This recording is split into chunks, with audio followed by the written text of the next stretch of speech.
सबसे पहले तो अगर तुमने इसका पहला पार्ट नहीं देखा है तो आई बटन पर क्लिक करके अभी देख लो, और अगर तुमने फर्स्ट पार्ट देख लिया है तो ड्रामा वहीं से स्टार्ट होता है। तो जैसा कि हमने लास्ट पार्ट में देखा था, मिस्टर पर कोई हमला करता है जिसकी वजह से मिस्टर किसी के चेहरे नहीं देख पाता है सिवाय उनकी सेक्रेटरी के। लेकिन इसके बाद एक ट्विस्ट आता है, जिस इंसान ने मिस्टर पर हमला किया था वही आदमी मिस्टर का ड्राइवर बन जाता है। हालांकि मिस्टर को अभी तक ये पता नहीं होता कि उसका ड्राइवर वही हमलावर है, और वो ड्राइवर देजू के साथ वहीं खड़ा होता है। क्या हुआ, कैसा रहा सब कुछ? तुम जाकर क्या बोले वहाँ पर? तो चैंग सू कहता है कि मैंने तो सिर्फ हे बोला था। वो कुछ और बोल पाता तब तक मिस्टर के अंकल वहाँ आ चुके थे, और देखकर वो वहाँ से चला जाता है। फिर वो दाजू के पास आते हैं और कहते हैं, क्या तुम इस वीकेंड फ्री हो? मैंने तुम्हारी अपॉइंटमेंट किसी के साथ फिक्स कर दी है और तुम्हें वहीं जाना है। दाजू कहते हैं ठीक है, और ये कहकर वो वहाँ से चले जाते हैं। एक्शन में मिस्टर मीन अपने शूज बदल रहे होते हैं, लेकिन बहुत ही ज्यादा जल्दी में होते हैं। तभी जैंग का पेपर गिर जाता है और वो उसे उठाने लगती है। मिस्टर को लगता है कि शायद वो उसे सहारा दे रही है। जैसे ही वो सहारा लेने लगते हैं, वो नीचे गिर जाते हैं और कहते हैं, तुमने क्या किया? मुझे लगा कि तुम मुझे सहारा देने के लिए बैठी हो। चैन कहती है, नहीं ऐसा कुछ भी नहीं था, मैं तो बस पेपर उठा रही थी, और वैसे भी अब से मैं आपके लिए कोई भी काम नहीं करूंगी, जो मेरी मर्जी होगी वही करूंगी, इसलिए मैंने इन पेपर्स में अपनी सारी डिमांड्स लिख दी हैं। मिस्टर डू कहते हैं, क्या डिमांड्स बताओ जरा। जैंग बताने लगती है, नंबर 1 मैं सुबह 9 बजे ऑफिस आऊंगी, नंबर 2 मैं शाम 8 बजे घर चली जाऊंगी, और उसके बाद आप मुझे कोई कॉल नहीं करेंगे, अगर बहुत जरूरी हुआ तो कर सकते हैं, नंबर 3 मुझे 1 घंटे का लंच ब्रेक मिलेगा, नंबर 4 वीकेंड्स में सबकी तरह मेरी भी छुट्टी रहेगी। ये सब सुनकर मिस्टर डू हंसने लगते हैं और कहते हैं, अगर तुम वीकेंड्स में छुट्टी रखोगी तो खाना कौन खिलाएगा? क्या तुम चाहती हो कि सब भूखे रहें? काम तो कोई और भी कर सकता है, मैं भी कर सकता हूँ। तभी सब सुनकर मिस्टर गुस्से में पेपर फाड़ने लगते हैं, लेकिन फाड़ नहीं पाते। जैंग उनसे पेपर लेने लगती है और कहती है, अगर आपको ये मंजूर नहीं है तो कोई बात नहीं, आप कोई दूसरी सेक्रेटरी देख लीजिए। लेकिन तभी मिस्टर पेपर लेते हैं और कहते हैं, ठीक है, मुझे तुम्हारी डिमांड्स मंजूर हैं, लेकिन ध्यान रखना मैं जल्द ही इस कंपनी का प्रेसिडेंट बनने वाला हूँ। मैं नहीं चाहता कि मेरी बीमारी के बारे में किसी को भी पता चले और मेरी इमेज खराब हो, इसलिए तुम्हें मुझे हर डिटेल देनी होगी। मेरे सामने कौन खड़ा है, उसका रिएक्शन क्या है, वो हंस रहा है या रो रहा है, यहाँ तक कि उसके चेहरे पर जो रिंकल्स हैं वो भी बताना होगा। जैंग घबराते हुए कहती है, ठीक है। तभी मिस्टर उसकी तरफ बढ़ते हैं और कहते हैं, सबसे इंपॉर्टेंट बात बताना तो भूल ही गया, जैसे ही मेरी बीमारी खत्म होगी हमारे बीच का कॉन्ट्रैक्ट भी खत्म हो जाएगा। ये कहकर वो वहाँ से चले जाते हैं। जैंग ये सब सुनकर बहुत अपसेट होती है। फिर वो बाहर आती है लंच ब्रेक के लिए, और वहाँ पर सन लोगों को देखकर बहुत खुश होती है, क्योंकि इतने टाइम से उसे लेट नाइट की छुट्टी मिलती थी और इस वजह से वो इन सबको नहीं देख पाती थी। यही देखकर वो बहुत खुश होती है। पीछे से उसकी कलीग्स आती हैं और उसे देखकर शॉक्ड हो जाती हैं। वो कहती हैं, तुम यहाँ कैसे, और एक्सप्लेनेशन मांगने लगती हैं। तभी मिसा ली आती है और बात करने लगती है, लेकिन जैंग वहाँ इंस्पेक्टर को देख लेती है और कहती है बाय, और फटाफट वहाँ से निकल जाती है। फिर इंस्पेक्टर कंपनी में आते हैं और मिस्टर डू के बारे में पूछते हैं। जैंग आती है और उनका मुंह बंद कर देती है, चलिए बाहर चलकर बात करते हैं। ये सब मिस्टर के अंकल देख रहे होते हैं और अपनी सेक्रेटरी नाही से कहते हैं, इस लड़की के बारे में पता करो। नाही कहती है, ठीक है सर। हम देखते हैं कि देजू और मिस्टर डू अपने सीक्रेट प्लेस पर बैठे हैं। दोनों के पास एक दूसरे को बताने के लिए कुछ है, पर पहले कौन बोलेगा ये तय नहीं हो पाता। फिर मिस्टर डू कहते हैं, पहले मैं बताता हूँ, और कल रात के एक्सीडेंट के बारे में सब कुछ बताने लगते हैं। वे कहते हैं कि एक्सीडेंट के बाद मेरे दिमाग में चोट लगी है, इसलिए मुझे किसी का भी चेहरा दिखाई नहीं देता, तुम्हारा भी नहीं।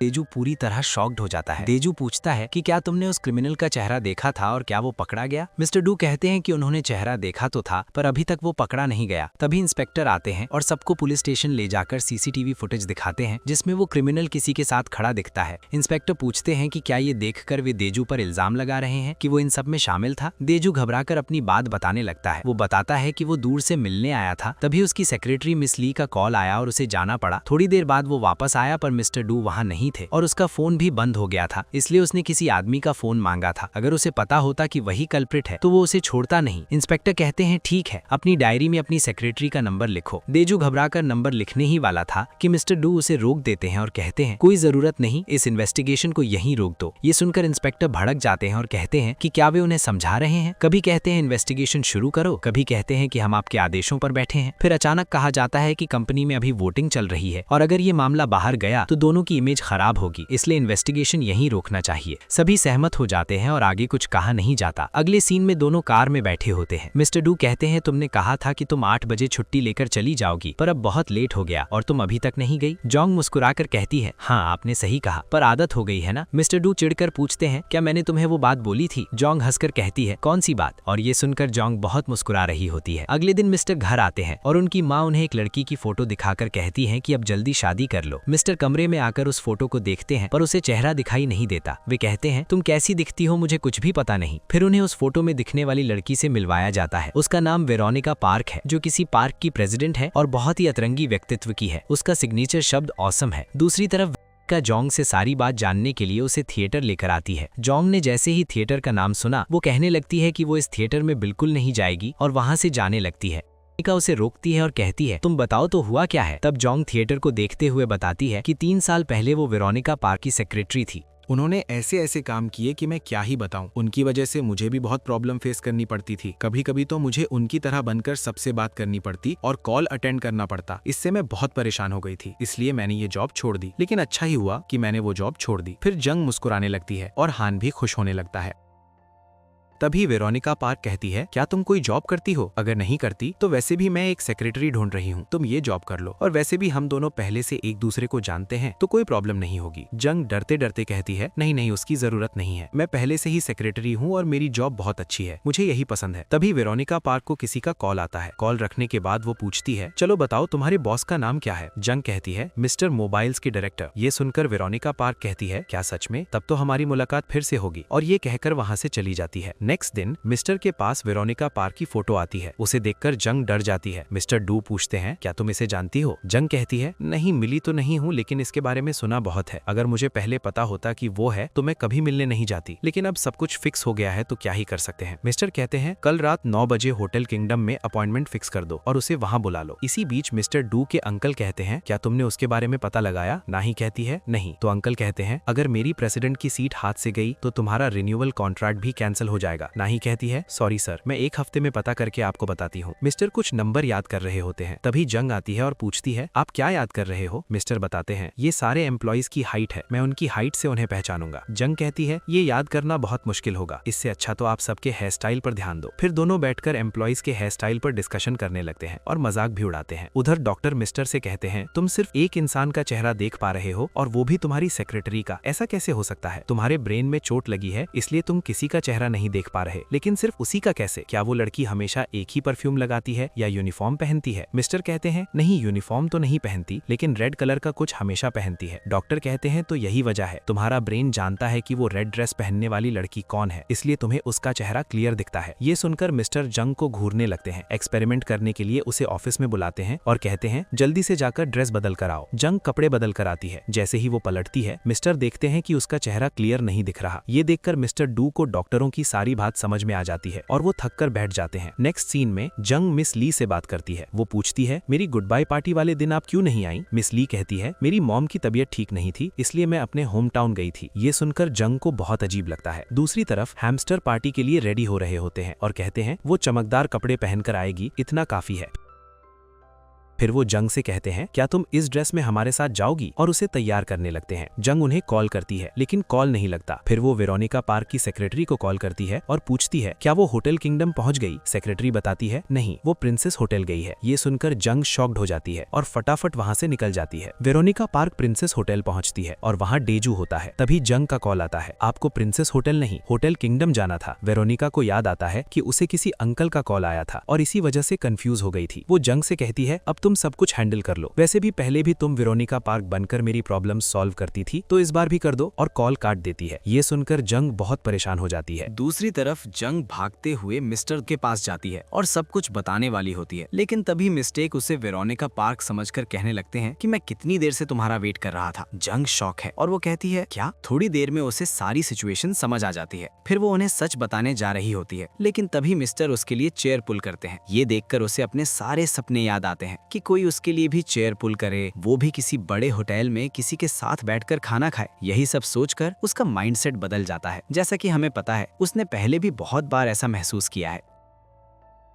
वो परेशान करने के लिए अपना स्पून नीचे गिरा देती है और कहती है प्लीज आप उठा दीजिए ना, मैं आज तक कभी नीचे नहीं झुकी हूँ, सब मेरे सर्वेंट ही करते हैं। लेकिन मिस्टर रुई वेटर से कहकर नया स्पून मंगवा देते हैं। ये देखकर जंग को गुस्सा आता है और वो अपने हाथ पर सॉस लगा लेती है। फिर कहती है प्लीज इसे साफ कर दीजिए ना। मिस्टर बिना कुछ बोले उसका हाथ साफ कर देते हैं। ये देखकर जंग को बहुत अच्छा लगता है। तभी वो खाना खाने लगती है और जैसे ही टेस्ट करती है कहती है क्या इसमें पीनट बटर है? वो तुरंत मिस्टर के पास आती है और उनके मुंह से खाना निकाल देती है। फिर घबराकर पूछती है अब ठीक तो है ना, आपको कोई एलर्जी तो नहीं हुई? मिस्टर कहते हैं तुम ठीक हो ना, देखो तुमने मेरा मुंह का खाना अपने हाथ में ले लिया। ये देखकर जंग को गुस्सा आता है। वो हाथ धोती है और कहती है मैं वेरोनिका पार्क हूँ, मैं ऐसे कैसे कर सकती हूँ, अब मुझे ये ड्रामा यहीं खत्म करना होगा। बाहर आते ही मिस्टर पूछते हैं तुम्हें कैसे पता कि मुझे पीनट से एलर्जी है? जंग कहती है मैंने आपकी सेक्रेटरी को कॉल किया था, उसी ने बताया। मिस्टर कहते हैं अच्छा, सेक्रेटरी जनरल ने बताया था, ठीक है चलो मैं तुम्हें घर तक छोड़ देता हूँ। जंग कहती है नहीं, जरूरत नहीं है, मैंने बहुत खाना खा लिया है, इसलिए मैं चल कर जाऊंगी। मिस्टर कहते हैं मैं भी खा चुका हूँ, मैं भी तुम्हारे साथ चलता हूँ। जंग परेशान हो जाती है क्योंकि मिस्टर उसका पीछा नहीं छोड़ते। बाहर बैठकर वो उसकी फैमिली डिटेल्स जान रहे होते हैं और पता चलता है कि उसकी फैमिली बहुत गरीब थी। कहती है कोई बात नहीं, मैं तुम्हारी फेसबुक बॉडी से काम चला लूंगी। नेक्स्ट सीन में दिखाते हैं कि दोनों जा रहे होते हैं। जंग पूछती है आप मुझे कहाँ तक छोड़ेंगे? मिस्टर कहते हैं घर तक पूरा छोड़ कर आऊंगा। तभी बर्फ गिरने लगती है। जंग उन्हें अम्ब्रेला देती है और दोनों एक दूसरे को देखने लगते हैं। मिस्टर कहते हैं मैं एक जेंटलमैन हूँ, अम्ब्रेला मेरे हाथ में होना चाहिए, तुम्हारे नहीं। ये सुनकर जंग को अच्छा लगता है। उसे वो पल याद आता है जब वो मिस्टर की केयर करती थी, लेकिन आज मिस्टर उसकी केयर कर रहे हैं। फिर दोनों आगे बढ़ते हैं। जंग पूछती है आपने लंच में क्या खाया था? मिस्टर कहते हैं मैंने लंच नहीं किया, मेरी सेक्रेटरी हमेशा खाना लाकर देती है, लेकिन आज वो नहीं थी। जंग कहती है आप रेस्टोरेंट की कैफे में जाकर भी तो खा सकते थे। मिस्टर कहते हैं नहीं, मैं बहुत थक गया था। जंग कहती है मेरे पास स्ट्रेस दूर करने का एक फॉर्मूला है, इससे आपकी थकान भी दूर हो जाएगी। मिस्टर मन ही मन सोचते हैं काश मैं तुम्हें देख पाता, तुम मेरी उम्मीद से बिल्कुल अलग हो। ये सुनकर जंग तुरंत उनका हाथ छोड़ देती है और टैक्सी पकड़कर चली जाती है। मिस्टर वहीं खड़े मुस्कुराते रहते हैं। नेक्स्ट सीन में जंग ऑफिस आती है। मिस्टर उसे रोक लेते हैं। तभी वेरोनिका पार्क का कॉल आता है। वो कहती है तुम कल वहां गई थी ना, सब हैंडल कर लिया? जंग कहती है हाँ मैंने हैंडल कर लिया, लेकिन प्लीज मेरे बारे में बॉस को मत बताना कि मैं आपकी जगह गई थी, बस यही कहना कि आप ही वहां थी। वेरोनिका कहती है ठीक है, अब जल्दी से उसका नंबर दो। जंग पूछती है बॉस का नंबर चाहिए? वेरोनिका कहती है नहीं, उस लड़के का जिससे मैं मिलने गई थी। और सीन कट जाता है। दूसरी तरफ मिस ली और डेजू अपनी बचपन की बातें कर रहे होते हैं। मिस ली कहती है डेजू तुम कभी अकेले मत समझना, मैं हमेशा तुम्हारे साथ हूँ। ये देखकर पता चलता है कि मिस ली डेजू को पसंद करती है, लेकिन डेजू को इस बारे में कुछ पता नहीं होता। नेक्स्ट दिन मिस्टर डू एक फाइल देख रहे होते हैं जो यूएसबी में होती है। डेजू आता है और मिस्टर कहते हैं ये देखो मुझे यूएसबी मिल गई, मैं कितने टाइम से ढूंढ रहा था। फिर मिस्टर कहते हैं चलो अब तुम अपना सीक्रेट बताओ, मैं बेसब्री से इंतजार कर रहा हूँ। डेजू कहता है मैं इस कंपनी से डिजाइन ले रहा हूँ। ये सुनकर मिस्टर शॉक्ड हो जाते हैं और कहते हैं इतना बड़ा डिसीजन लेने से पहले मुझसे डिस्कस भी नहीं किया। डेजू कहता है हम साथ में कितने साल से काम कर रहे हैं, अब मैं अलग बिजनेस शुरू करना चाहता हूँ। मिस्टर सहमत नहीं होते और मना कर देते हैं। मिस्टर जाते हैं, लेकिन याद आता है कि उन्होंने अपनी कार ऑफिस में छोड़ दी है। वो वापस आते हैं और एक लड़के को देखते हैं। उन्हें रात का इंसिडेंट याद आता है और पहचान जाते हैं। मिस्टर कहते हैं तुम वही क्रिमिनल हो और उसे मारने लगते हैं। तभी जंग आती है और कहती है आप क्या कर रहे हैं, ये तो आपका ड्राइवर है। मिस्टर शॉक्ड हो जाते हैं और पूछते हैं तुम यहाँ क्या कर रही हो, तुम तो जा चुकी थी। ड्राइवर कहता है मैं यहाँ इलेक्ट्रिसिटी ठीक करने आया हूँ। फिर मिस्टर हॉस्पिटल में होते हैं। डॉक्टर पूछते हैं क्या अब भी तुम्हें किसी की शक्ल दिखती है? मिस्टर जंग को देखकर कहते हैं मुझे वो चीज मिल गई है जिसकी मुझे जरूरत है। जंग एयरपोर्ट आती है अपनी बहन नामही को छोड़ने के लिए, जो स्टडीज के लिए अब्रॉड जा रही होती है। मिस्टर डू से पूछा जाता है आपका कोई गार्जियन यहाँ क्यों नहीं है? मिस्टर सोचते हैं मेरे पास गार्जियन कहने के लिए सिर्फ दो लोग हैं, एक मेरी स्टेप मदर जिन्होंने मुझे कभी एक्सेप्ट नहीं किया, और दूसरा डेजू जिसने मुझे ऐसा जवाब दिया कि मैं बहुत अपसेट हो गया। खड़े होकर सोच में पड़ जाते हैं। तभी बारिश होने लगती है। बारिश देखकर मिस्टर को वेरोनिका पार्क यानी जंग की याद आती है। वे उसी पल को याद करते हैं और बहुत खुश होते हैं। वे बार बार उसका चेहरा बनाते मिटाते मुस्कुराते रहते हैं और सोचते हैं वो कैसी दिखती होगी। दूसरी तरफ जंग अपने मोमेंट्स याद कर रही होती है। पता नहीं वे क्या कर रहे होंगे। इसका इलाज मिला कि नहीं, अगर सर्जरी करनी है तो कर दीजिए। तभी नए डॉक्टर कहते हैं हम सर्जरी करवा सकते हैं, लेकिन उससे साइड इफेक्ट्स भी हो सकते हैं। मिस्टर ये सब सोचते हुए आईने में खुद को देखते हैं, पर अपनी ही शक्ल नहीं दिखती। ये देखकर वे बहुत परेशान हो जाते हैं। फिर ऑफिस आते हैं, वही अम्ब्रेला खोलकर बैठते हैं और उस लड़की के मोमेंट्स याद करके खुश होते हैं। तभी जंग आती है। मिस्टर कहते हैं जल्दी से वेरोनिका पार्क का फोन नंबर दो। जंग बहाने बनाने लगती है। वेरोनिका पार्क के पास तो 10-10 फोन हैं, वो बहुत बिजी रहती हैं, कॉल अटेंड नहीं कर पाएंगी। मगर मिस्टर पीछे नहीं हटते, मुझे उसका नंबर चाहिए। जंग सोचकर वेरोनिका पार्क की जगह अपना नंबर दे देती है। थोड़ी देर बाद मिस्टर कॉल करते हैं। कॉल देखकर जंग डर जाती है और सोचती है मैं बिल्कुल नहीं उठाऊंगी, पर मिस्टर कॉल कर ही लेते हैं। मिस्टर कहते हैं क्या मैं आज आपसे मिल सकता हूँ, आपका अम्ब्रेला मेरे पास रह गया है। जंग वेरोनिका पार्क की स्टाइल में चिढ़ाकर कहती है ऐसे अम्ब्रेलाज मैं रोज डस्टबिन में डाल देती हूँ, आपके पास भी कोई डस्टबिन होगा वहाँ फेंक दीजिए। मिस्टर कहते हैं नहीं, मैं ऐसा नहीं कर सकता, मैं आपकी अमानत लौटा दूंगा ऑफिस आकर। जंग कहती है नहीं, ऑफिस आने की जरूरत नहीं, हम कहीं बाहर मिलेंगे। मिस्टर जाते हैं। जंग अपना फोन अंदर रख देती है। मिस्टर पूछते हैं ठीक है तुम जाओ, अभी किससे बात कर रही थी? जंग कहती है नहीं किसी साइन में काम कर रही थी। सीन बदलता है, जंग मिलने के लिए तैयार हो रही होती है। दूसरी तरफ इंस्पेक्टर मिस ली को बुलाते हैं और पूछताछ करते हैं। डू ने बताया कि रात को तुमने उसे कॉल किया था और वो तुम्हारे पास आया था, क्या ये सच है? सीन यहीं कट जाता है। जंग पूछती है अम्ब्रेला कहाँ है? मिस्टर कहते हैं नहीं मैं अम्ब्रेला देने के लिए यहाँ नहीं आया था। जंग पूछती है तो फिर आप यहाँ क्यों आए? मिस्टर हंसते हैं और कहते हैं अभी मैं तुम्हारे साथ हूँ, मुझे बहुत अच्छा फील हो रहा है। वे मुस्कुरा देते हैं। ये देखकर साफ होता है कि अब मिस्टर को वेरोनिका पार्क यानी जंग से प्यार हो गया है और उनसे पीछा छुड़वाने के लिए कुछ भी भूल जाती है। लेकिन मिस्टर डू कहते हैं मुझे इनसे बातों से कोई भी फर्क नहीं पड़ता, मेरे नजरिए से तुम बहुत अच्छी हो। ये सुनकर जांग उन्हें कहने लगती है मैं किसी भी लड़की को चांस दे सकती हूँ लेकिन आपको नहीं। सुनकर मिस्टर डू बहुत अपसेट हो जाते हैं और जांग कहती है अब मैंने सब कुछ क्लियर कर ही दिया है तो मैं चलती हूँ, और यही कहकर बाय बोलकर वहाँ से जाने लगती है। लेकिन तभी मिस्टर डू का कॉल आता है और वो बताता है इंटरनेट पर किसी ने तुम्हारी वीडियो अपलोड कर दी जब तुम अपने ड्राइवर को मार रही थी। ये सुनकर मिस्टर डू कहते हैं क्या इंटरनेट पर? और ये सुनते ही जांग उधर ही रुक जाती है और इंटरनेट सर्च करने लगती है। तभी उसे भी इस बारे में पता चलता है और कहने लगती है हमेशा ऐसे ही क्यों होता है। तभी वो मिस्टर डू के पास आती है और कहती है इस प्रॉब्लम से बाहर निकलने में मैं आपकी मदद कर सकती हूँ।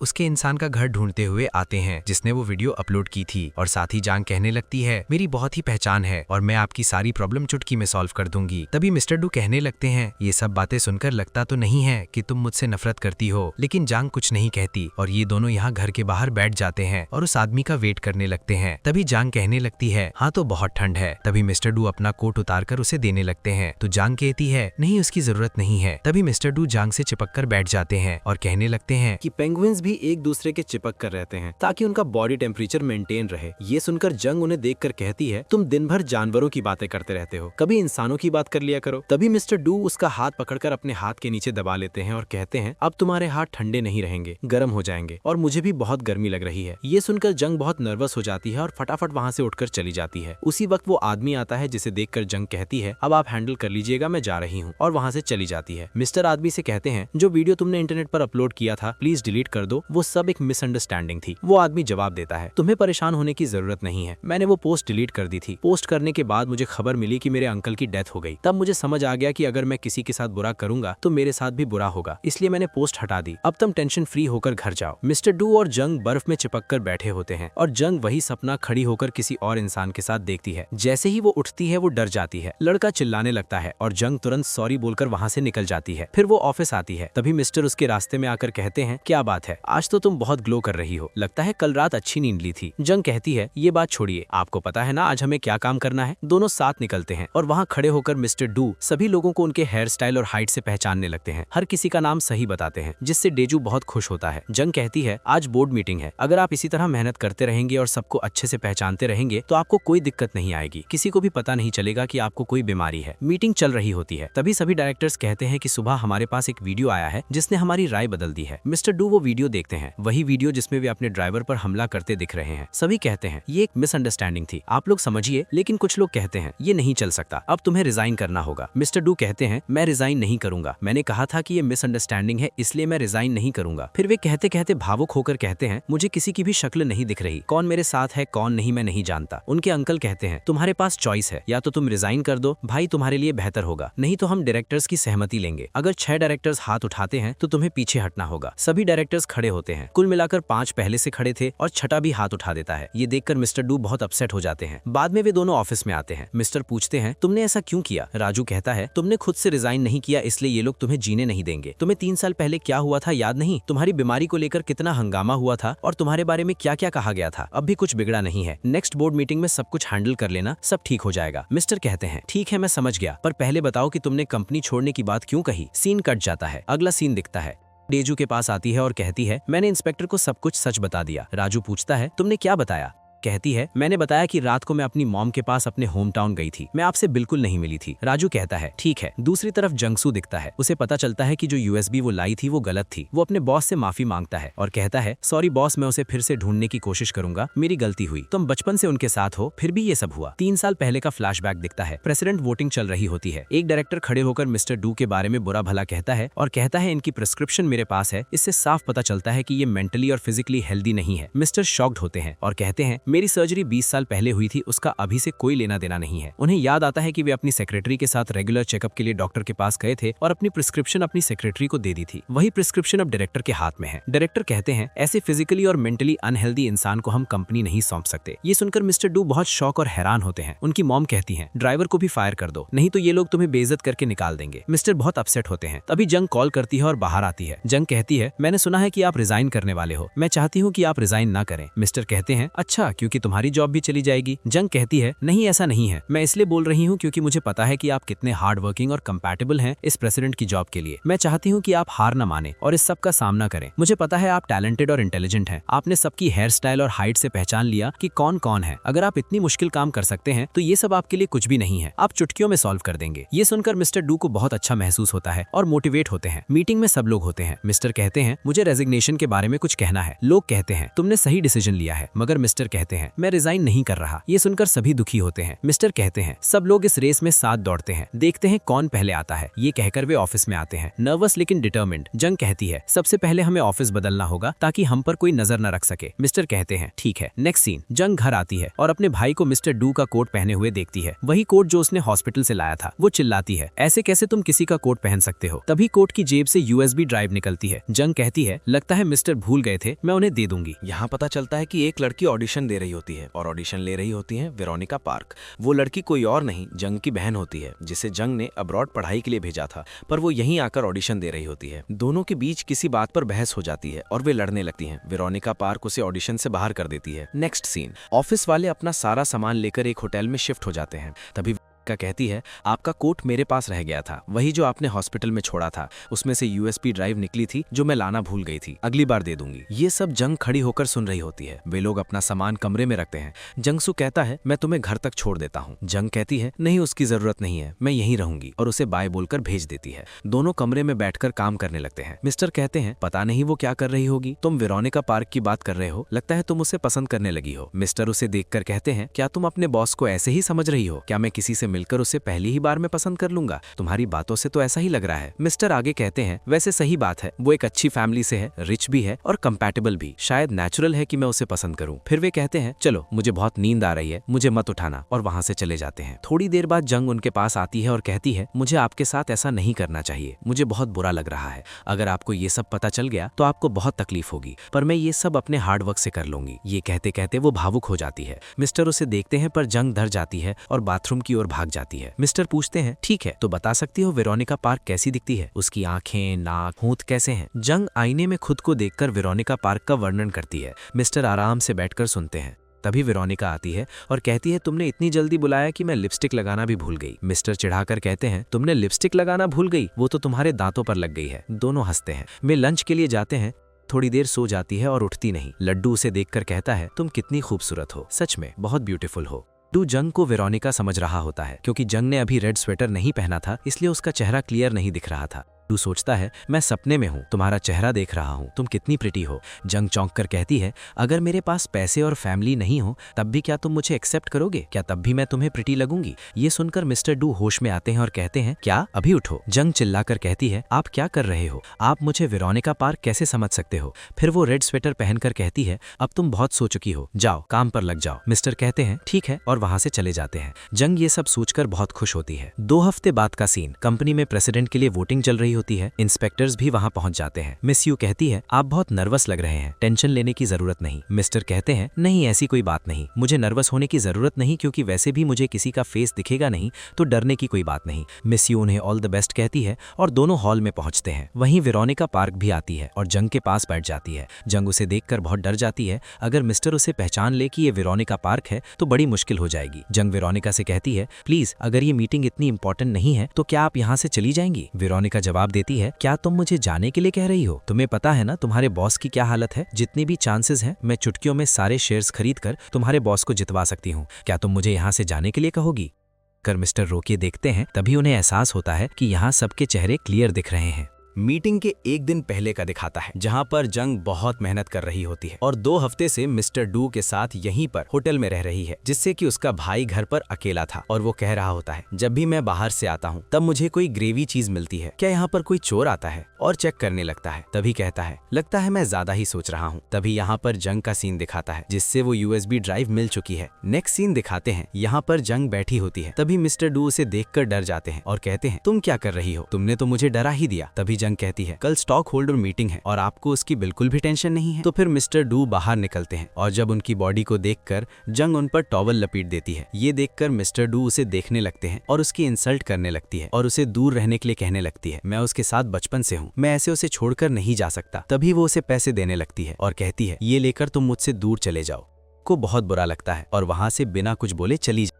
तभी वो जंग का फेस देखकर कहता है, तुम्हें क्या हो गया? क्या तुम इतने दिनों से सोई नहीं हो? जंग कहती है, नहीं ऐसी कोई बात नहीं, चलिए आप अंदर आइए। मिस्टर डू अंदर आता है और कहता है, सामान इधर उधर बिखरा हुआ क्यों है? जंग कहती है, आप उसकी टेंशन मत लीजिए। तभी उसके हाथ में वो फाइल दिखती है जिसमें पावर ऑफ अटॉर्नी के लोगों ने साइन किया था और फटाफट वो फाइल को देखने लगती है और उसमें पार्क ओकेस उनका साइन ढूंढने लगती है, लेकिन उसे नहीं मिलता। तो कहती है, उसका साइन क्यों नहीं है? तभी डेजू कहता है, क्या उसका साइन इतना इंपॉर्टेंट है? आखिर वो है कौन? मैं आज जाकर उसे साइन करवा लाता हूँ। तभी जंग उसे पास बुलाती है और कहती है, पैरो की पार्क का रियल नाम पार्क ओकेसुन है, ये बताइए। तभी मिस्टर डू वहाँ पर आ जाते हैं और कहते हैं, तुम्हें क्या बातें कर रहे हो? तुम मुझसे क्या सीक्रेट छुपा रहे हो? हाँ बताओ। वो 2 हफ्तों से सही से सोई भी नहीं है, तुमने तो उसका पूरा खून चूस लिया है। ये सुनकर मिस्टर डू जंग को देखने लगते हैं। डॉक्टर की बात याद आते ही मिस्टर को एहसास होता है कि उनके ब्रेन को कुछ याद है, उन्हें जंग कैसी दिखती है, पर अभी जंग के किसी रिएक्शन का उन्हें पता नहीं है। वे सोचते हैं और कहते हैं, कल स्टॉक होल्डर मीटिंग है, आज मुझे आराम करना है और अच्छे से काम करना है, तुम घर जाकर सो जाओ। फटाफट जंग का बैग पैक किया जाता है और कहा जाता है, घर पहुंचकर कॉल करके बता देना। राजू पूछता है, तुम उससे घर तक क्यों नहीं छोड़कर जाते? मिस्टर कहते हैं, क्या बॉस अपनी सेक्रेटरी को छोड़ने जाएगा? दोनों अंदर चले जाते हैं। राजू सोचता है कि सेक्रेटरी के जाने के बाद मिस्टर बहुत दुखी लग रहे थे।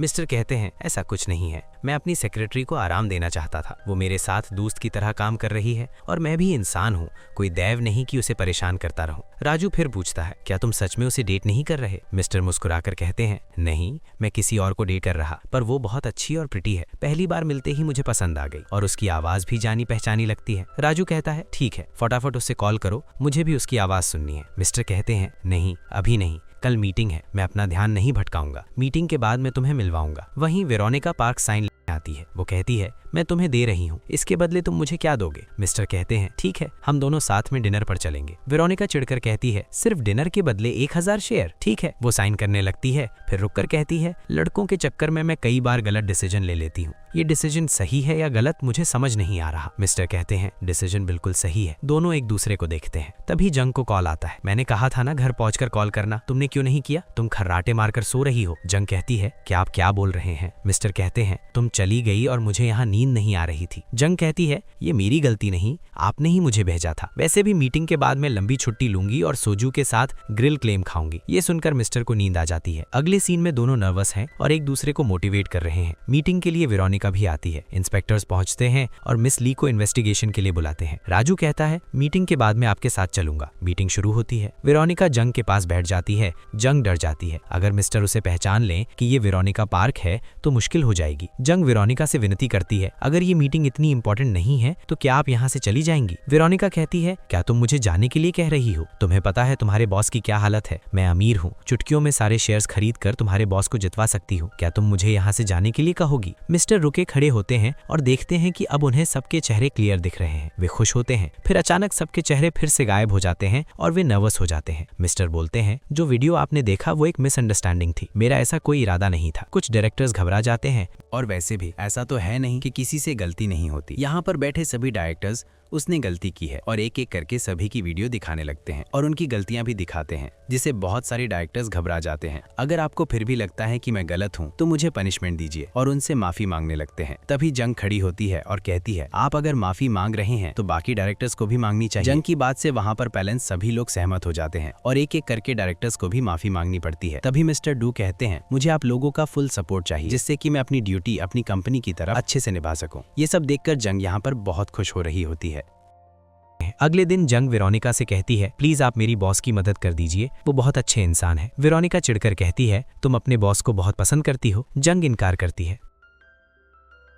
वेरोनिका अपनी स्टाइल में आती है और कहती है सम्मान से पेश आओ। मिस्टर की माँ कहती है मेरे बेटे ने उसकी बहुत तारीफ की है, मुझे वो पसंद है। वेरोनिका सोचती है, फिर याद आता है कि जंग ने बताया था कि वो मिस्टर से मिलने गई थी। मिस्टर जंग को कहीं ले जाने की बात करते हैं, पर जंग कहती है पहले रिजल्ट पता चल जाए फिर चलते हैं। दोनों निकल जाते हैं। मिस्टर रुके अंकल टेंशन फ्री हैं क्योंकि उन्होंने कल रात उनसे बात कर ली थी और डील कर ली थी कि वो वोट करेंगे। मीटिंग खत्म होते ही मिस्टर रुके को डेजू का कॉल आता है, रिजल्ट आ गया है। मिस्टर बदल कर आते हैं और जंग से कहते हैं हम जीत गए। जंग बहुत खुश होती है और उन्हें गले लगा लेती है। तभी मिस्टर भी उसे गले लगाते हुए कहते हैं ग्रेट जॉब सेक्रेटरी जंग, और फिर कहते हैं मेरे पास तुम्हारे लिए गिफ्ट भी है। वे गिफ्ट लेकर आते हैं। जंग कहती है क्या यहाँ गुलाब के फूल हैं या फिर मिलियन मिलियन बलून? ऐसे सब गिफ्ट मुझे पसंद नहीं है। जैसे ही जंग दीवार पर रखा गिफ्ट खोलती है, वहाँ कुछ नहीं होता, सिर्फ एक एनवलप। वो उठाकर कहती है इसमें क्या है और बताओ अब डिनर के लिए हम कहाँ जा रहे हैं? तभी इंस्पेक्टर्स आते हैं। मिस्टर कहते हैं आज मैं तुम्हारे साथ डिनर पर नहीं चल सकता, अगली बार चलेंगे, और वे वहाँ से चले जाते हैं। वेरोनिका पार्क उन्हें देखकर सोचती हैं वाह कितना अट्रैक्टिव है। नेक्स्ट जंग और मिस्टर एनवेलप के बारे में बात कर रहे होते हैं। अंदर क्या है? क्या बहुत सारे पैसे हैं? मिस्टर कहते हैं इतना मत सोचो, खोल कर देख लो। जंग एनवेलप खोलती है, उसमें एक कॉन्ट्रैक्ट होता है। मिस्टर कहते हैं आज मैं तुम्हें बताना चाहता हूँ कि मैं हर साल अपनी सेक्रेटरी क्यों बदलता हूँ। 3 साल पहले मेरी एक सेक्रेटरी जिस पर मुझे सबसे ज्यादा भरोसा था ने मुझे धोखा दिया था। उसके बाद से मैं किसी पर भरोसा नहीं कर पाया। ये नहीं कि मैं तुम्हें फायर करना चाहता हूँ या तुमसे नफरत करता हूँ, पर उस धोखे के बाद मैंने किसी पर भरोसा करना बंद कर दिया था। इसलिए मैं सबके साथ सख्ती से पेश आता था। वे आगे कहते हैं अब सब कुछ ठीक है, अगर मेरी बीमारी ठीक हो जाती है तो हमारे बीच का ये नया कॉन्ट्रैक्ट खत्म नहीं होगा। मैंने एक नया कॉन्ट्रैक्ट बनाया है जिसमें लिखा है कि जब तक मेरी सेक्रेटरी नहीं जाएगी वो ये जॉब नहीं छोड़ेगी। मुझे लगता है यही तुम्हारे लिए सबसे बड़ा गिफ्ट है, क्योंकि तुम हमेशा से ये जॉब चाहती थी और इसे छोड़ना नहीं चाहती थी। ये सुनकर जंग के चेहरे पर बड़ी सी मुस्कान आ जाती है, पर उसी समय वो रोने लगती है। मिस्टर उसे देखकर सोचते हैं कि वो कैसी फील कर रही होगी। वे हंसते हैं और जंग को सांत्वना देते हैं। जंग भावुक होकर कहती है अगर मैंने कभी आपसे कोई झूठ बोला हो या कुछ छुपाया हो तो आप क्या करेंगे? मिस्टर कहते हैं मैं तुम्हें पूरी तरह से भरोसा करूंगा। वे गिल्टी फीलिंग से भर जाते हैं। तभी मिस्टर की माँ का कॉल आता है। वो पूछती हैं तुम कहाँ हो? मैं यहाँ तुम्हारा इंतजार कर रही हूँ, क्या वो मुझसे मिलने आई हैं? मिस्टर कहते हैं मैं अभी आता हूँ, और जंग से कहते हैं मुझे अभी जाना होगा, मेरी माँ यहाँ वेट कर रही है। जंग विनती करती है प्लीज मत जाइए, क्योंकि वो चाहती है कि सच सबको अभी पता न चले, पर मिस्टर नहीं सुनते और जाने की जिद करते हैं। जब वे कार में नहीं बैठते तो मिस्टर पूछते हैं क्या हुआ, तुम कार में क्यों नहीं बैठ रही? जंग कहती है नहीं, मैं यहीं रुकना चाहती हूँ, मुझे थोड़ा अकेले रहना है। मिस्टर कहते हैं क्या हुआ तुम्हें? जंग कहती है कुछ नहीं, अगर आप वेरोनिका पार्क से मिलकर उनकी बात सुनने के बाद मुझसे बात करना चाहेंगे तो आप मुझे कॉल कर लेना। मिस्टर चिढ़कर कहते हैं तुम अचानक इतनी बुरी बातें क्यों कर रही हो? अब तुम फटाफट वेरोनिका पार्क के पास जाओ और ध्यान से जाओ। ये कहकर वे वहाँ से चले जाते हैं और जंग बहुत दुखी होकर वहीं रुक जाती है। यहाँ पर जंग अपनी मॉम को इमेजिन कर रही होती है और उन्हें कहने लगती है मैं ही सब नहीं करना चाहती थी मिस्टर डू के साथ, लेकिन उस वक्त पता नहीं मुझे क्या हो गया था, मैंने फन में ही ये सब कर दिया, लेकिन अब मुझे बहुत गिल्टी फील हो रहा है। जब मिस्टर डू को इस बारे में पता चलेगा तो पता नहीं क्या होगा, अब मैं क्या करूं?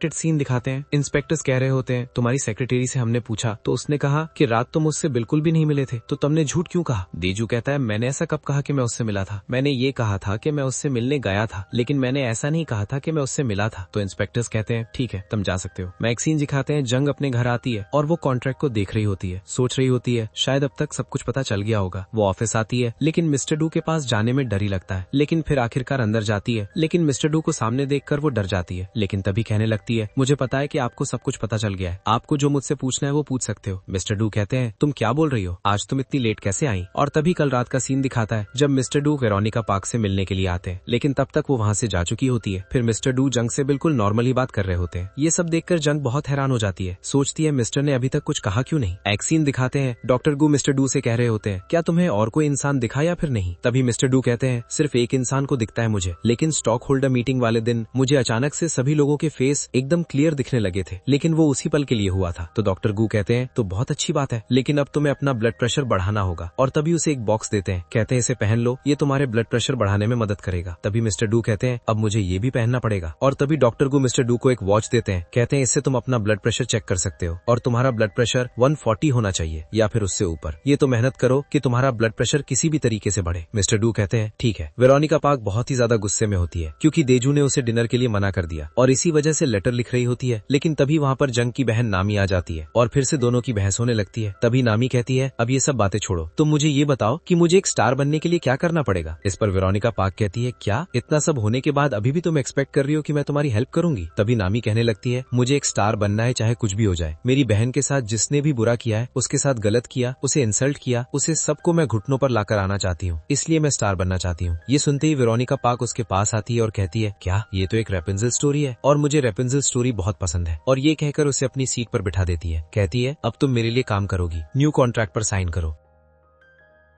अब तो मैं ये जॉब और नहीं करूंगी, तुमने इसके लिए मना क्यों किया। तभी मिस्टर डू की बातें सुनने के बाद जंग मन में कहने लगती है, मिस्टर क्या कह रहे हैं कि अभी तक इन्हें कुछ भी पता नहीं चला है। लगता है वेरोनिका पार्क से नहीं मिले और वो उनको सच बताने की कोशिश करती है, लेकिन उसका मुंह नहीं खुल पाता और वो कुछ भी नहीं बोल पाती। तभी मिस्टर डू कहते हैं, कोई बात नहीं, अगर तुम्हें इसकी जरूरत नहीं है तो ठीक है। वहीं जंग मन में कह रही होती है, मिस्टर डू को सच भी नहीं बता पाई और मेरी जॉब भी मेरे हाथ से चली गई। और फिर मिस्टर डू कॉन्ट्रैक्ट को वहीं पर फाड़ देते हैं, लेकिन अब भी जंग का मुंह नहीं खुलता। नेक्स्ट सीन दिखाते हैं, मिस्टर डू अपना ब्लड प्रेशर बढ़ाने के लिए साइकिलिंग कर रहे होते हैं, लेकिन थककर यहाँ पर बैठ जाते हैं। लेकिन इतनी साइकिलिंग करने के बाद भी उनका ब्लड प्रेशर नहीं बढ़ता। तभी वो एक पेपर निकालती हैं जिसमें लिखा होता है, साइकिलिंग या एक्सरसाइज के बाद तुम्हें ड्रिंक करनी चाहिए। तभी मिस्टर डू कहते हैं, चलो चलकर ड्रिंक करते हैं। और फिर यहाँ पर जंग सोच रही होती है, आज मेरा सबसे अनलकी डे है, मेरी जॉब भी मेरे हाथ से चली गई और मैं मिस्टर डू को कुछ भी नहीं बता पाई। तभी वहाँ पर मिस्टर डू आते हैं। दोनों ही यहाँ पर एक दूसरे को देखकर बहुत ज्यादा शॉक हो जाते हैं और जंग खुद को छुपाने की कोशिश भी करती है, लेकिन ये दोनों यहाँ पर एक दूसरे की तरफ पीठ करके बैठ जाते हैं। जंग कहती है, अगर आपको कंफर्टेबल नहीं हो रहा तो मैं यहाँ से चली जाऊँ। मिस्टर डू कहते हैं, नहीं, उसकी जरूरत नहीं है। तभी जंग उन्हें ड्रिंक ऑफर करती है और कहती है, लीजिए, आप ही पी लीजिए, लेकिन मिस्टर डू मना कर देते हैं। तभी वहाँ पर वेटर आता है और कहने लगता है, आप दोनों की जोड़ी कितनी अच्छी है। ये सुनकर दोनों एक दूसरे को देखते हैं और कहते हैं, नहीं, ऐसा कुछ भी नहीं है। और फिर मिस्टर डू यहाँ पर ड्रिंक करने लगते हैं। थोड़ी देर बाद कम्प्लीटली ड्रंक हो जाते हैं और फिर वो चलते चलते गिरने वाले होते हैं, लेकिन जंग उन्हें पकड़ लेती है और दोनों एक दूसरे को देखने लगते हैं। तभी मिस्टर डू कहते हैं, चलो ठीक है, अब मैं घर चलता हूँ। और फिर यहाँ पर अपनी साइकिल पर आकर उल्टा बैठ जाते हैं और कहने लगते हैं, लगता है मेरा कोई हैंडल लेकर भाग गया है। ये सब देखकर जंग समझ जाती है कि उनका दिमाग अभी संतुलन में नहीं है और फिर वो उन्हें घर पर छोड़ने के लिए जाती है। लेकिन तभी बीच में बाइक आने की वजह से ये दोनों हवा में उड़ने लगते हैं और मिस्टर डू उसके बहुत ज्यादा करीब आ जाते हैं। फिर यहाँ पर जंग उन्हें घर पर छोड़ती है और कहती है, अब मैं चलती हूँ। लेकिन तभी मिस्टर डू उसे रोकते हैं और कहते हैं, तुमने ऐसा क्यों किया, तुमने न्यू कॉन्ट्रैक्ट को एक्सेप्ट क्यों नहीं किया, क्या हो गया तुम्हें, पता है ना मुझे तुम्हारी कितनी जरूरत है, मुझे किसी के भी फेस नहीं दिखते और अब तो तुम मुझे छोड़कर जा रही हो, प्लीज मत जाओ, प्लीज मेरे पास ही रुक जाओ। और ये सब सुनकर जंग उन्हें देखने लगती है। फिर मिस्टर डू कहने लगते हैं, तुम्हें कितनी सैलरी चाहिए, तुम जितना बोलोगी तुम्हें वो मिलेगा, तुम्हें जो करना है वो तुम कर सकती हो, लेकिन प्लीज रुक जाओ मेरे पास। जब वो कुछ बोल पाती उससे पहले उसे वेरोनिका पार्क का कॉल आ जाता है और वो मिस्टर डू को बाय बोलकर चली जाती है और यहाँ पर आकर उससे बात करने लगती है। तो वेरोनिका पार्क कहती है, मुझे लगता है कि मैं तुम्हारे घर के बाहर हूँ, फटाफट मुझसे मिलने के लिए आ जाओ। तभी वो यहाँ पर आती है तो वेरोनिका पार्क कहती है, तुम इस घर में कैसे रह जाती हो। तभी जंग कहती है, आप वो छोड़िए, आप बताइए कि आप यहाँ पर क्या कर रही हो। वेरोनिका पार्क कहती है, अब तुम्हारे बॉस से मैं ब्रेकअप करवा दूंगी क्योंकि आप मुझे इसे और लंबा नहीं खींचना। जंग कहने लगती है, क्या, नहीं, मैं ये नहीं कर सकती और वैसे भी मैं उनको बोलूंगी क्या। तभी वेरोनिका पार्क कहती है, नहीं, तुम्हें ये सब करना ही पड़ेगा और कह देना कि मुझे कोई और पसंद है और वैसे भी ये सब तो तुमने क्रिएट किया है, इसलिए तुम्हें ये सब सॉल्व करना पड़ेगा। ये कहकर वो वहां से चली जाती है। जंग को ज्यादा झूठ बोलना पड़ता है, लेकिन फिर भी वेरोनिका पार्क की वजह से उसे ऐसा करना पड़ता है और वो कल मिस्टर डू को मिलने के लिए बुला लेती है। यहाँ पर वो पूरी रेडी हो जाती है, अपना बैग, सूट सब रेडी कर लेती है और यूएसबी ड्राइव को देखने लगती है जिसे उसने पहले ही कॉपी करके रखा था और वो देखती है कि उसमें कुछ humans is unfair and dates are just ऐसा कुछ लिखा हुआ है, लेकिन वो समझ नहीं पाती तो बंद करके रख देती है। नेक्स्ट सीन दिखाते हैं, मिस्टर डू ब्लड प्रेशर बढ़ाने वाली चीज को पहनने की कोशिश कर रहे होते हैं और कहने लगते हैं, ये तो कितनी छोटी है। तभी वहां पर एक क्लीनर आ जाती है और उसे अंदर से कुछ आवाजें आने लगती हैं और तभी वहां से मिस्टर डू बाहर निकलते हैं। क्लीनर को यहाँ पर देखकर मिस्टर डू बहुत ही ज्यादा एम्बैरेस्ड फील कर रहे होते हैं। तभी क्लीनर कहने लगती है, सिर्फ तुम क्या कर रहे थे अंदर। तो मिस्टर डू कहते हैं, नहीं, आप गलत समझ रही हो, मैं आपको बताता हूँ क्या हुआ था। लेकिन तभी वहां पर मिस्टर डू के अंकल और डायरेक्टर आ जाते हैं और उन्हें ऐसे देखने लगते हैं। तभी मिस्टर डू खुद को छुपाने की कोशिश करते हैं और तभी जंग भी वहां पर आती है और उन्हें ये सब देखकर फटाफट वहां से ले जाती है। फिर यहाँ पर मिस्टर डू के अंकल ये सब देखकर बाथरूम में आते हैं और उन्हें वो बॉक्स और एक पेपर मिलता है। देखने के बाद वो कहते हैं, इसकी तबीयत फिर से खराब हो गई है, नीचे आपकी पैंट, इसे उतारकर फटाफट चेंज कर लीजिए। तभी मिस्टर डू बैठे बैठे चेंज करने लगते हैं तो जंग कहती है, बैठे बैठे नहीं होगा, खड़े होकर उठाना पड़ेगा। लेकिन मिस्टर डू उसकी बात नहीं सुनते और खुद ही दिमाग लगा रहे होते हैं। तभी जंग कहती है, आपसे नहीं होगा, मैं करती हूँ। और तभी कैंची लेकर आती है और वो कपड़े को काट देती है और यहाँ पर मिस्टर डू बहुत ही ज्यादा फेल फील कर जाते हैं। नेक्स्ट सीन दिखाते हैं। यहाँ पर जंग सोच रही होती है, मैंने आपको बताया था ना कि मुझे एक अर्जेंट काम के लिए जाना है, इसलिए मैं आपको घर छोड़ देती हूँ, फिर मैं चली जाती हूँ। तो मिस्टर डू कहते हैं ठीक है। जंग कहती है मैं आपको एक बात बताना तो भूल गई, आपकी यूएसबी ड्राइव मेरे पास ही है। वो आप जब हॉस्पिटल में एडमिट थे उसके बाद आपका कोट लेने के लिए मैं हॉस्पिटल गई थी और उसी में से वो यूएसबी ड्राइव निकली थी। तब मिस्टर डू कहने लगते हैं क्या यूएसबी ड्राइव, शायद वो उसमें डेटा होगा वही ना। तो जंग कहने लगती है नहीं नहीं वो नहीं, वो कुछ फाइल्स हैं जिसमें लिखा था humans is unfair and dates are just, ऐसा कुछ लिखा था, मुझे भी कुछ समझ नहीं आया। ये सब बातें सुनकर मिस्टर सुन लेते हैं और तभी कार रोक देते हैं। कहने लगते हैं कार खराब हो गई है, अब आपको पैदल जाना पड़ेगा। तभी ये दोनों पैदल जाने लगते हैं और तभी वहाँ पर बारिश होने लगती है और यहाँ दोनों आकर खड़े हो जाते हैं और दोनों एक दूसरे के बहुत करीब होते हैं। और तभी मिस्टर डू देखते हैं कि उन्हें धीरे धीरे जंग का फेस क्लियर दिख रहा है। देखकर वो कहने लगते हैं मैंने तो अभी ड्रिंक भी नहीं किया है ना, ये मैं नर्वस हूँ तो फिर ये कैसे हो सकता है। तभी जंग एकदम सुनकर कहने लगती है क्या हुआ, आपका ब्लड प्रेशर फिर से बढ़ गया क्या, आपकी तबीयत तो ठीक है ना, आप रुकिए मैं जाकर आपके लिए अम्ब्रेला लेकर आती हूँ। तो मिस्टर डू कहते हैं नहीं उसकी जरूरत नहीं है, मैं ठीक हूँ, अब तुम 2 मिनट मुझे देखती रहो। और दोनों एक दूसरे को देखने लगते हैं और मिस्टर डू उसे देखकर बहुत ही ज्यादा खुश हो जाते हैं। तभी जंग कहने लगती है क्या हुआ, आप इतना वेट बिहेव क्यों कर रहे हो, चलो ठीक है मैंने बताया था ना मुझे अर्जेंट वर्क के लिए जाना है तो मैं जा रही हूँ। और उन्हें बाय बोलकर वहाँ से चली जाती है।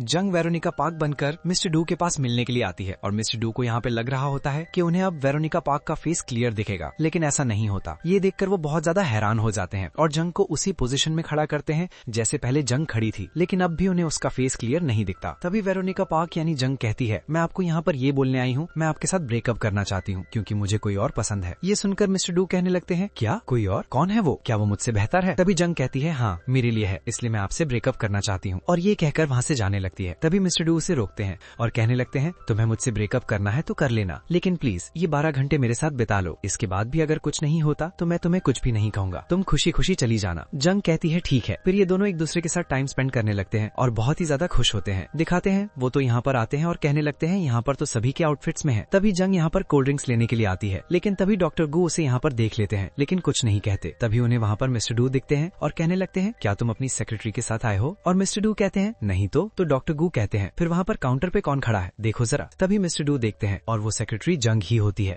फिर उसके पास जाते हैं और कहते हैं सेक्रेटरी जंग तुम यहाँ पर क्या कर रही हो। ये सब सुनकर जंग बहुत ही ज्यादा शॉक हो जाती है और कहने लगती है हमें वो, मैं यहाँ पर अपने फ्रेंड के साथ आई थी, वो देखो वो बैठा वहाँ पर, वो सो रहा है, वैसे आप यहाँ पर किसके साथ आए। डॉक्टर गू कहते हैं मैं तो पार्क के साथ आया हूँ। तो जंग कहने लगती है ठीक है फिर आप एंजॉय कीजिए, मैं चलती हूँ। ये कहकर मिस्टर डू वेरोनिका पार्क के पास आ रहे होते हैं। तभी जंग फटाफट वेरोनिका पार्क की जगह पर आकर बैठ जाती है और फिर यहाँ पर वो दोनों बातें करने लगते हैं। इसी बीच जंग सो जाती है और मिस्टर डू कहने लगते हैं काश मैं तुम्हारा फेस 10 सेकंड के लिए भी देख पाता। दिखाते हैं यहाँ पर ये दोनों मूवी देखने के लिए आते हैं। वहीं दूसरी तरफ देजू और वेरोनिका पार्क भी यहाँ पर मूवी देखने आए होते हैं। फिर जैसे ही मूवी खत्म होती है और ये लोग यहाँ से जाने लगते हैं तभी देजू उन्हें देखकर शॉक होता है और कहता है तुम दोनों यहाँ पर क्या कर रहे हो। और देजू को देखकर जंग भी बहुत ही ज्यादा शॉक हो जाती है। तो मिस्टर डू कहने लगते हैं क्या तुम इसे जानती हो, क्योंकि मिस्टर डू को देजू का फेस क्लियर नहीं दिखता। तो जंग कहती है आप बाहर जाओ मैं अभी आती हूँ। फिर यहाँ पर देजू को सब एक्सप्लेन करने लगती है और कहती है मैं मिस्टर डू के साथ ब्लाइंड डेट पर आई थी, उन्हें नहीं पता कि मैं सेक्रेटरी जंग ही हूँ, मैं उन्हें बहुत पसंद करती हूँ और अब मेरे पास सिर्फ 1 ही घंटा बाकी है उनके साथ टाइम स्पेंड करने का। इस पर देजू कुछ भी नहीं कहता। फिर जंग बाहर आती है तो मिस्टर डू कहने लगते हैं कौन था वो। तो जंग कहने लगती है आपको तो पता ही है ना, मैं बाहर घूमती हूँ, कितने सारे फैंस होते हैं मिलने के लिए। ये दोनों यहाँ पर बैठे होते हैं। तभी मिस्टर डू अपनी बीमारी के बारे में सब कुछ बताते हैं और कहते हैं मैं चाहता हूँ कि मैं तुम्हें एक पल के लिए देख पाऊँ, लेकिन ऐसा कब होगा पता नहीं। तभी जंग कहने लगती है अब हमारे टाइम खत्म होने में सिर्फ 10 मिनट्स बाकी हैं, अब आप जो करने के लिए बोलोगे मैं वही करूंगी, तो बताइए आपको क्या चाहिए। मिस्टर डू कहते हैं लगता है कि मुझे तुम्हें किस करना है। ये सुनकर जंग कहती है नहीं ये मैं नहीं कर सकती। तभी मिस्टर डू कहते हैं हाँ मुझे पता है तुम ये नहीं कर सकती। और तभी टाइम खत्म होता है और मिस्टर डू वहाँ से जाने लगते हैं, लेकिन तभी जंग उन्हें रोक देती है और कहती है ठीक है करते हैं। और तभी वो लोग किस करते हैं। सोहे में दिखाते हैं जंग लैपटॉप चुराने के लिए जंग के घर आया होता है, लेकिन तभी उसका भाई उसे मारने लगता है और इसी बीच पुलिस को कॉल कर देता है। तो जंग सुबह से डरकर भाग जाता है। नेक्स्ट सीन दिखाते हैं जैसे ही जंग अपने घर आती है इंस्पेक्टर उसे बताते हैं कल रात तुम्हारे घर में चोर आया था और इसी वजह से तुम्हारा भाई अभी हॉस्पिटल में एडमिट है। तभी ये सब सुनकर जंग शॉक हो जाती है और हॉस्पिटल अपने भाई से मिलने आती है, लेकिन यहाँ पर उसके भाई को तो VIP सर्विस मिल रही होती है और वो बहुत ही ज्यादा खुश होता है। दिखाते हैं जंग जब ऑफिस आती है और मिस्टर डू का इतना नॉर्मल बिहेवियर देखकर हैरान रहती है। दिखाते हैं मिस्टर डू के अंकल कल से मिस्टर डू की बीमारी के बारे में पूछ रहे होते हैं और कहते हैं क्या तुम्हें पता था। तो देजू कहता है नहीं मुझे इस बारे में नहीं पता था। तो वो कहते हैं अब तुम्हें इस बारे में पता करना होगा और फिर हम इस बीमारी को मीडिया में फैला देंगे जैसे कि हम इजीली जीत जाएंगे। होंगे। ये सब यहाँ पर जंग खड़ी खड़ी सुन लेती है। ये सब सुनकर शॉक हो जाती है। दिखाते हैं मिस्टर डू यहाँ वहाँ घूम रहे होते हैं और जंग भी उनका पीछा कर रही होती है। फिर मिस्टर डू यहाँ पर आकर बैठते हैं और उनकी यादें अज्यूम कर रहे होते हैं और हर उस जगह पर जाते हैं जहाँ पर वो वेरोनिका पार्क के साथ गए थे और जंग भी उनके पीछे पीछे ही जा रही होती है। फिर यहाँ पर जंग किसी अननोन लेडी बनकर बैठती है और उन्हें चॉकलेट बार देती है और वहाँ से चली जाती है। फिर यहाँ पर मिस्टर डू जंग को कॉल करते हैं और कहते हैं उस दिन तुमने जो होटल में व्हाइट राइस बनाया था वही मुझे खाना है, मैं वही खाने के लिए तुम्हारे घर आ रहा हूँ। जंग कहती है ठीक है और फिर यहाँ पर मिस्टर डू आ जाते हैं। तभी जंग बताती है कल तो हमारे घर में चोर आ गया था और इसी वजह से मेरा भाई अभी हॉस्पिटल में एडमिट है। इस पर मिस्टर डू कहते हैं ऐसे में तुम्हारा अकेले घर में रहना सही नहीं है, इसलिए आज मैं यहाँ पर रुक जाता हूँ। फिर वो चेंज करके आते हैं और फिर यहाँ पर बैठकर दोनों ही बातें करने लगते हैं। तभी मिस्टर डू कहने लगते हैं मुझे उसकी बहुत याद आती है, लेकिन अब वो मेरी लाइफ से जा चुकी है। तो जंग कहती है हाँ, हम दोनों अपनी लाइफ की मेमोरीज को मिटाने की कोशिश करेंगे। तभी मिस्टर डू उदास हो जाते हैं और जंग उन्हें पोयम गाकर सुनाती है। दिखाते हैं ये दोनों जल्दी जल्दी उठते हैं क्योंकि वो बहुत ज्यादा लेट हो चुके होते हैं। मिस्टर डू बाथरूम में होते हैं और चावल ढूंढ रहे होते हैं, लेकिन तभी उन्हें वहाँ पर जंग की इयररिंग्स मिलती हैं जो कि उस दिन वेरोनिका पार्क ने पहनी थी। तभी जंग कहती है जल्दी निकली हूँ, तो मिस्टर डू फटाफट वो इयररिंग्स अपने पास रख लेते हैं।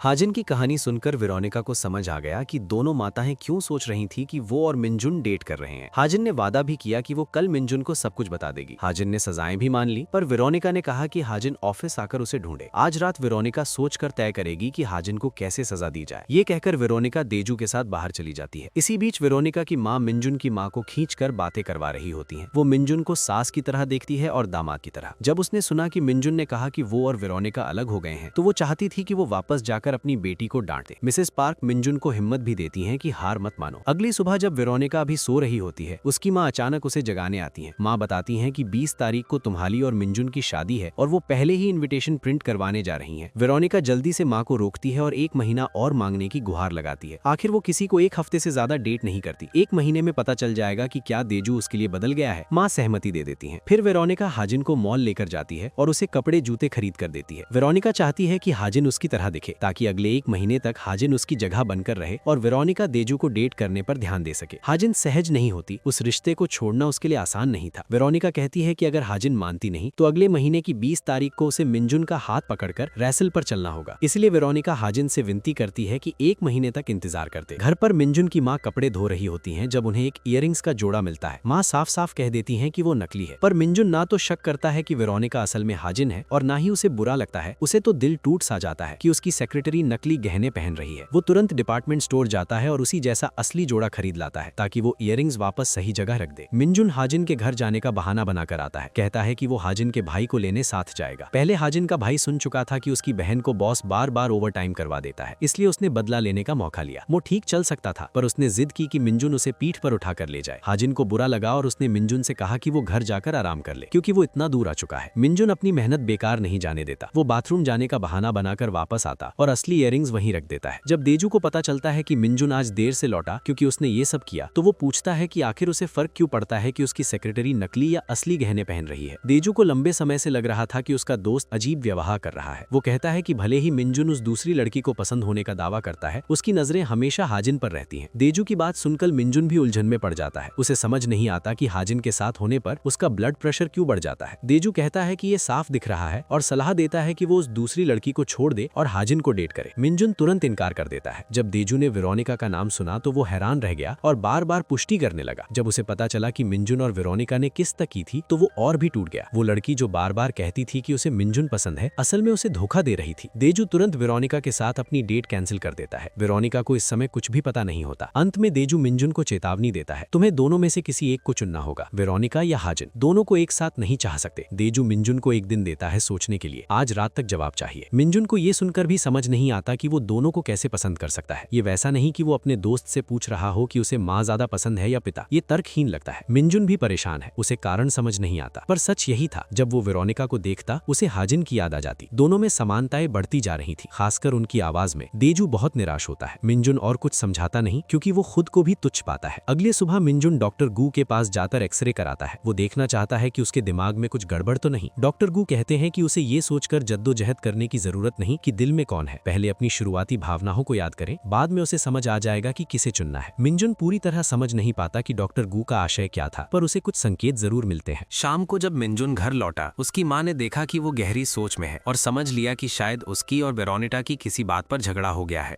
उन्होंने कहा कि उसे ज्यादा समझदार बनना चाहिए। अगर वेरोनिका नाराज है तो उसे अनदेखा नहीं करना चाहिए, बल्कि उसे मनाने का कोई तरीका ढूंढना चाहिए। माँ की बातों ने मिंजुन का नजरिया बदल दिया। उसने तय किया कि वो वेरोनिका से मिलकर बात करेगा। अगर वेरोनिका अभी भी उससे मिलने को तैयार रही तो वो वही चुनेगा। उसी समय हाजिन वेरोनिका को कॉल कर रही थी। जब वेरोनिका ने रिसेप्शन पर मिंजुन को देखा तो उसने हाजिन से पूछा कि वो वहाँ क्यों आई है। हाजिन को ये जानकर बहुत घबराहट हुई, पर वेरोनिका शांत रही। वेरोनिका ने हाजिन से कहा कि जल्दी आओ ताकि वे दोनों मिलकर अच्छा सा नाटक कर सके। मिंजुन धीरे धीरे वेरोनिका के ऑफिस में बैठकर उसका इंतजार करने लगा। कुछ ही देर में हाजिन वेरोनिका का रोल निभा कर आई। असल वेरोनिका पहले ही सेक्रेटरी के कपड़े पहन चुकी थी। मिंजुन को प्रोप्रोग्नोसिया था, इसलिए उसने कुछ भी शक नहीं किया, पर यह पहली बार था जब हाजिन वेरोनिका बनकर उसके सामने आई थी। वो थोड़ी नर्वस थी। असल में हाजिन चाहती थी कि वेरोनिका दूर रहे, पर वेरोनिका खुद उनके सामने बैठ गई। वो कर्मचारी से ज्यादा बॉस जैसी दिख रही थी। बाद में वेरोनिका कॉफी पीते पीते फल खा रही थी और हाजिन के परफॉर्मेंस को देखने के लिए अपनी पोज बदलकर तैयार हो गई। मिंजुन थोड़ा अजीब महसूस कर रहा था, इसलिए वो केवल संक्षेप में ही बोल पाया। वेरोनिका की वजह। वेरोनिका इतनी उत्साह से मदद इसलिए कर रही थी क्योंकि वो चाहती थी कि हाजिन उसकी पहचान में मिस्टर डू को डेट कर सके, ताकि उसकी गुस्सैल माँ उसे परेशान न करे। इससे वेरोनिका को देजू के साथ डेट करने के लिए समय मिल जाएगा। वेरोनिका ने कहा कि पिछली बार जब उसके डायरेक्टर ने ब्रेकअप का प्रस्ताव रखा था वो सिर्फ गुस्से में था। असल में वेरोनिका हर दिन मिस्टर डू की कॉल का इंतजार करती थी। वेरोनिका ने तो परफॉर्मेंस के 2 टिकट भी तैयार रखे थे। हाजिन अब और सहन नहीं कर पाई। उसने मिस्टर डू को बाहर खींचकर बात करने के लिए कहा। मिस्टर डू ने पूछा कि क्या सेक्रेटरी की बात सच है। हाजिन ने वादा किया था कि वो 1 महीने के लिए वेरोनिका का नाटक करेगी। उसने वही कहा और पुष्टि कर दी। जब मिंजुन ने सुना कि वेरोनिका फिर से उसके साथ जुड़ने वाली है तो वो हिचकिचाया और निकलने का बहाना ढूंढने लगा। पहले तो वो इस खबर से बहुत खुश होता। हाजिन ने भागते भागते मिस्टर डू को रोका और कहा कि उसे अभी जवाब देना होगा। मिस्टर डू ने कहा कि वो परफॉर्मेंस के दिन जवाब देगा। बाद में उसने हाजिन का फोन आने का नाटक भी किया, जबकि हाजिन उसी वक्त उसके सामने खड़ी थी। उसे पता ही नहीं था। हाजिन सोच रही थी कि मिंजुन ने कब दूसरी सेक्रेटरी रख ली। वो ये भी सोच रही थी कि पहले वेरोनिका को इतना पसंद करने वाला मिंजुन आज उसे क्यों ठुकरा रहा है। तभी मिंजुन ने ये रोकने के लिए हाजिन को कुछ दिन की छुट्टी दे दी ताकि भावनाएं न बढ़ें। पर हाजिन की पहली छुट्टी के ही दिन मिंजुन उसे बहुत याद करने लगा।